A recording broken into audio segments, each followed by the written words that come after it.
Wuthering Waves version 3.0's banners are absolutely stacked, so it might be a pretty difficult decision for you to decide who you're going to pull for in this version.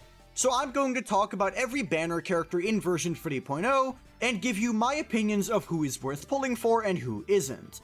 Now do note that I'm only going to be talking about the Phase 2 characters in this video. I already talked about the Phase 1 characters being Lene, Cardathia, and Shikona in the previous video. In this video, I'm only going to be discussing Mornye, Augusta, and Iuno. So as long as we're clear with that, let's first talk about the new character Mornye. Now obviously, because Mornye is a new character, first I have to talk a bit about what she does, so you understand where I'm coming from with my points. Mornye is going to be a universal healer character. Yep, that's right. The first one since Shorekeeper, who fits in literally every team in the game. So that already gives her a lot of value. But at this current moment, I don't think she's as good as Shorekeeper yet. Now let me talk about why. Now it is true that Mornye is going to be a universal character that works in every team, because her Ultra skill is going to be a universal 25% damage amplification. This is in fact stronger than every single other healer in the game, which gives 15%. So at a baseline, Mornye looks stronger. However, what Mornye is lacking in is the additional buffs that characters like Verina and Shorekeeper give. Verina gives an additional 20% attack, and Shorekeeper gives an additional 12.5% crit rate and 25% crit damage. This also comes alongside the fact that they're able to run Rejuvenating Glow, which means they give an additional 25% attack on top of that. Mornye's buffs are in a lot more of a specific territory. Her set will also give 25% attack, so it's matching Rejuvenating Glow in that regard. But what else does she do? Well, for most teams currently, absolutely nothing that's of major value. But first let me say what it actually is. She gives a defense buff, she gives 50% off-tune application for the new Tune Break effect, and then she also has a mark that she can place on enemies that will give you 40% damage bonus on that enemy when you do Tune Break skill damage. The issue with this mark is that it lasts for only 8 seconds, which means that if you are in a situation where you're not getting a Tune Break skill off every 8 seconds, which I'm assuming is going to be most of the time, that means that most of the time you're not getting that damage bonus buff. Ultimately meaning that for most of the time of your rotation, Mornye isn't really doing much other than her set and her Ultra skill as opposed to characters like Shorekeeper and Verina. However, I assume that you will be able to time your Tune Break skills, so your DPS will always be able to benefit from that 40% damage bonus on the biggest parts of their rotation. For example, on Augusta, you would want to wait until right before you cast her first Liberation, that way you get the buff on your Liberation, your Forte skills, and your Enhanced Liberation. Your ability to control when you actually get your Tune Break skill is going to be very vital when you're playing Mornye, because it simply means that you are able to take more advantage of her buff. However, that's not the only caveat with this mark, because this mark can only be applied to enemies that have the new Interfered status on them. And guess what the only current way is to apply the Interfered status effect? That's right, it's Lene. Which means that for most teams, Mornye is really only going to be a set and outro bot, because in order to actually access the mark that gives you 40% damage bonus on the enemy, you need to have Lene in your team, because like I said, she's the only way to apply the new Interfered status effect. Is this going to stay the case for long? I don't think so. I definitely believe we're going to be getting more characters who are able to apply Interfered, thus giving Mornye a lot more team flexibility. But even then, I think the fact that Mornye's mark only lasting for 8 seconds means that there is going to be plenty of teams where Shorekeeper is going to be nearly equal. However, one advantage that Mornye does have over Shorekeeper is simply just being a fusion character. Now this alone wouldn't really be that interesting. But remember, one of the strongest buffers in the entire game depends on your teammates being fusion, and that is Lupa. Mornye being a fusion character and also buffing the entire team means that you're not stuck with some sort of triple DPS comp if you're trying to run mono fusion Galbrenna. You're simply able to run Galbrenna with Lupa and then Mornye. This gives you a much more hyper-carry focused team, and I would not be surprised if this ends up performing better than Brant is currently performing.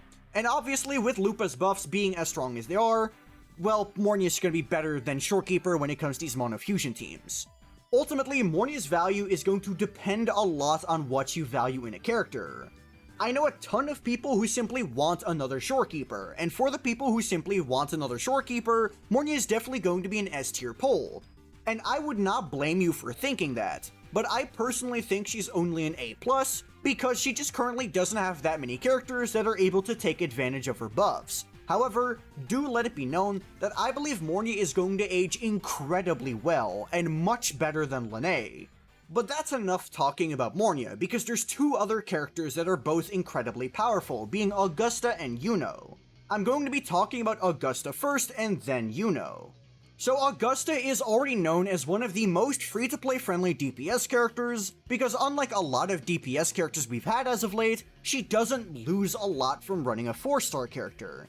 Even if they did make Iuno to be her signature buffer, Mortefi is still very viable and very competitive with Iuno. I myself skipped Iuno exactly because I am capable of running Mortefi just fine. Augusta with Mortefi is just one of the strongest team comps if you do not have access to a 5-star sub DPS character, which is one of the biggest favors that Augusta has. She's also a top tier DPS within Tower of Adversity, running both her Iuno team as well as her Mortefi team. Sure, her Mortefi team might not be as good as her Iuno team or a Cardathia Shakona team, but it's more than viable enough to clear any sort of tower stage as long as the enemies do not resist Electro. But to be honest, an enemy that resists the element of your main DPS is going to cuck any team, and not just Augusta. It's not like Cardathia is going to be able to do the monkey with much ease or anything. But that aside, Augusta very much still is a top tier DPS within Tower of Adversity, no matter if you're running Iuno or if you're running Mortefi. Now for Whimpering Wastes, the story does change a bit, because while Augusta is a very strong character within Whimpering Wastes, the jump from Mortefi to Iuno is a lot more noticeable in this mode. Augusta is still completely fine if you're running Mortefi, and will still get more than enough points to actively clear her own side of Whimpering Wastes, but it's not like she's going to carry the entire game mode for you.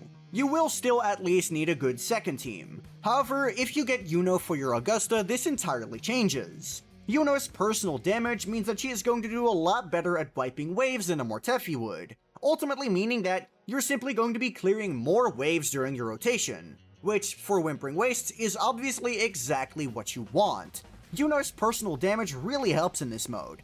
I would go as far as to say that Iuno and Augusta are one of the best combos in the entirety of Whimpering Wastes. I would not blame anyone for saying that it's the second best Whimpering Wastes team, because obviously nothing is going to compete with literally anything that Frolova is doing. Now here's the issue when it comes to her rating. If this was literally any other collection of banners, I would have felt confident giving Augusta an S tier. However, because Lene and the next character give such massive competition, I'm gonna have to dial it back a bit and give Augusta an A+.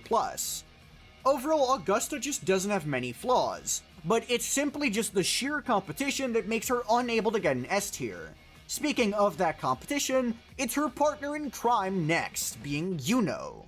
Now, Iuno is a character that I had a less positive reception of before she came out, simply because she fulfilled the same role as Mortefi, and Mortefi is already a very good character, so ultimately I felt that it was not very needed to actually pull for Iuno. Obviously, I still thought she was a good character, and I obviously knew she was going to end up being the best in slot for characters like Augusta and GN, and I also knew that she had a viable main DPS team. But let's just say, times have been very kind to this character, because not only has she proven herself to be a strong main DPS, and also have plenty of teams as a sub DPS, her main DPS team is getting upgraded this update. Previously, she was lacking the supports to truly be called a tier 0 DPS, at least within Tower, because she was forced to run with the Air Erosion Gang. Now obviously, the Air Erosion Gang was not built for Iuno, but it still sufficed as a good team for main DPS Iuno because of just how many generalist arrow damage buffs there were in this team. But ultimately, it was just a lot less buffing than a classic hypercarry team would give you. But that is changing with Lene, because like I've already said in part 1, Lene has an absolutely absurd amount of buffing. 30% attack, 58% damage bonus, 15% damage amplification, and 25% liberation damage amplification. Combine this with the already high amount of buffs that she was getting from Shakona, and put her in a Lene Shakona team to turn Iuno into an absolute main DPS monster. I would not be surprised if Iuno starts outperforming Augusta herself in this team.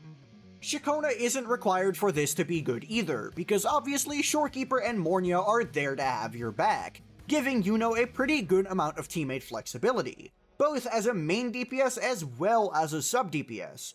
For the main DPS team, there is the previously mentioned Mono Arrow team as well as the new team with Lene, and then as a sub DPS there's obviously Augusta, there's GN, which she is both best in slot for, and then there's characters like Phoebe and Zani who she's also pretty decent with. So overall, this character is incredibly powerful, and thus it would be disingenuous for me to give her anything other than an S tier rating.